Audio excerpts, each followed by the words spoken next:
Brought to you by PlayStation Store. Access to the ultimate in games and entertainment. Satoru Iwata and all those crazy folks over at Nintendo done dropped some weird news today. We were originally going to talk about Mario Party today on the show, but there's a bunch of crazy stuff came out today. Randolph Ramsey, Justin Haywald. Hello. Explain to me, first of all, before we get into the mobile game stuff, what is this new Nintendo platform? What, if anything, do we know about it? We know everything about it right now, don't we? Yeah, we had a behind. We can't talk about it, of course. Nintendo came by this morning, showed us the NX. What it's called, the code name is the NX, or Nintendo. So X stands for 10, and they're going to put a money sign at the end of it, so it'll be Nintendo. And we should also, Jesus Christ.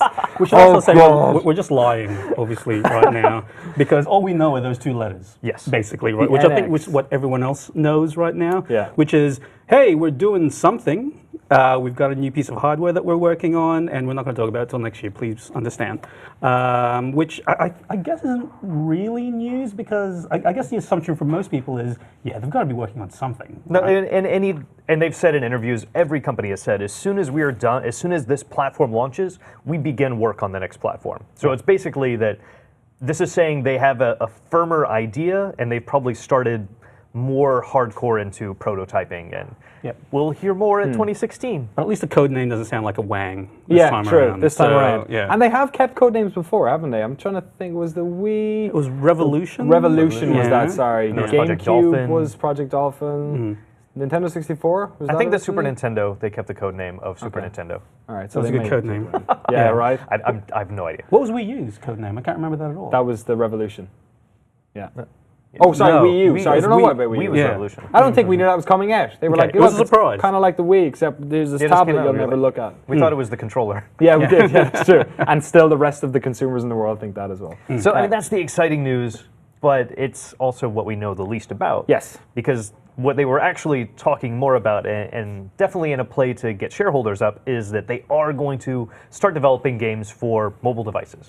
They said Iwata specifically said in 2013, we're not going to make games on smartphones because, and we think that when you look at the future of Nintendo later on, you will see that this was a good choice. And now in 2015, he's basically saying, we're going to make games for smartphones because we need to make money. So are they going to make them themselves, or what's this partnership with DNA? I mean, we've What's already heard that and Nintendo has said specifically they're licensing out their IP. When other developers want to use Nintendo or Zelda or Mario or those characters, they're going to be able to. We've already seen that with Puzzles and Dragons with a Mario theme. Like, that's not developed by Nintendo internally. That's developed by the Puzzles and Dragons team.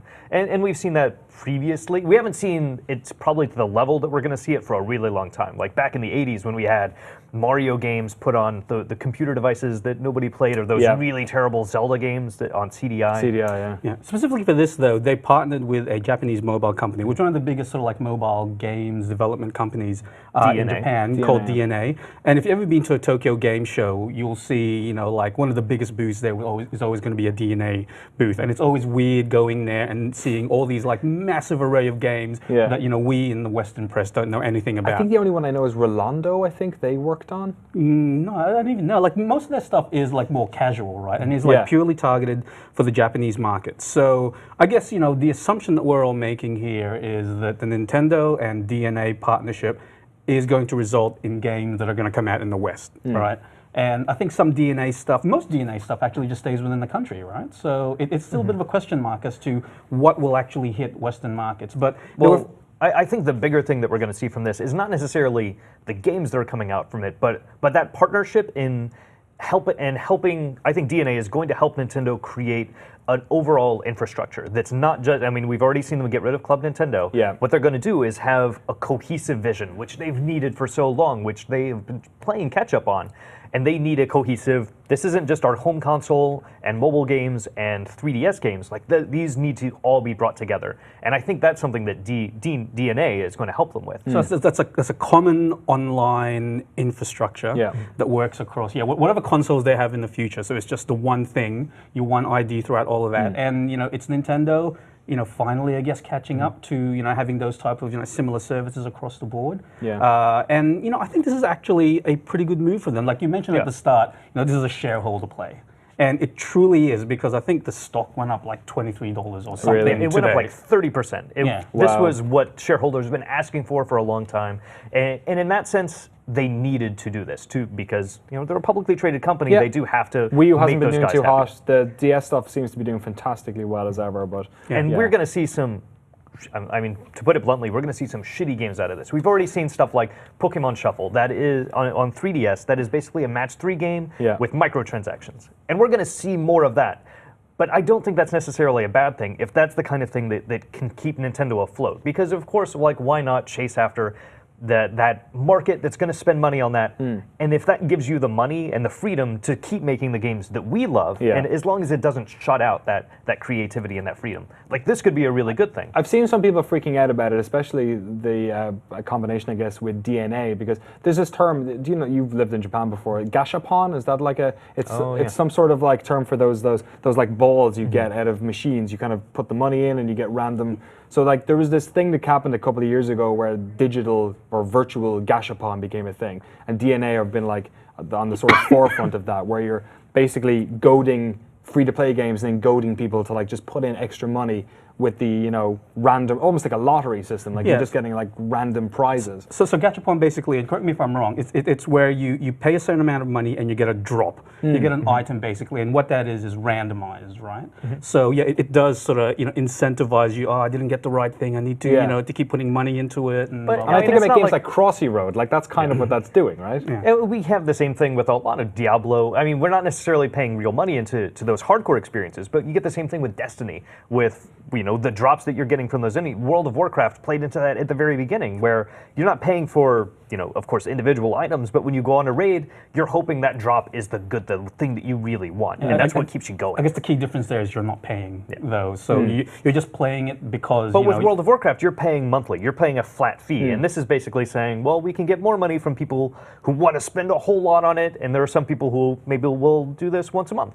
I just worry about things like, for instance, the amiibos, where Nintendo have like created this thing which is clearly like a super fan. You want to pay us some extra money because the amiibos, for all like they do, they don't actually do that much. Like in terms of their like individual like ability, like the technology isn't that so far ahead and incredible. It's more of like a collector's item. Look, I'm all for this because I'm selfish, right? Like I want Nintendo to keep making games for me. Yeah. And I think let's be frank. If they keep going the way they're going now, they're not going to be able to do that for for a long time, right? So they need to expand their market. They need to get beyond the super fans, which I think we are. Right? Like, we're the types that actually buy Amiibo because we grew up with Nintendo and we have this built-in passion for the brand. So they need to like find new customers for that. And I always go back to my experience with my kids, right? So I've got 2 kids. I would love them to play Nintendo games. The 5-year-old is still a little bit young. All he does is play iPad games because that's easy, right? You just point and drag and do all that stuff. And there is one game. There's like Camp Pokemon that is on iOS that he's playing right now. But I would love there was some Kirby or Mario game that he could get into, and I can try and instill that same passion I have in him on a platform that he's already using. I don't need to graduate him to a 3DS, which is a lot harder to use for kids, right? And a Wii U. So I think it's a great move. Hopefully the crappy games will be limited. I mean, Nintendo has, hopefully some quality assurance. Yes, maybe they just do this and they'll bring back the seal of approval at the same time. It's just done and dusted. And it's easy for us to be armchair analyst, to be an armchair CEO, because we want to, we feel like, I'm going to make awesome decisions and I don't have to worry about keeping all these people who are giving me money happy. Yeah. But Nintendo has to balance a lot of things. And the frightening thing is when you think about, how much they've fucked up their online infrastructure leading up to now has been garbage. Amiibo is used. Like, that is not a good model for anything. Does that give me a lot of hope that they'll be able to do? Like, no, I always have hope for Nintendo because I have that nostalgia. They made so many great things growing up, and they still continue to make really fun experiences. They made a lot of mistakes, though, so you still have to approach it with caution. They could still completely make this a terrible thing. Hopefully, the combination of them working with other partners will, steer them in the right direction. I guess we'll have to wait and see. Thank you.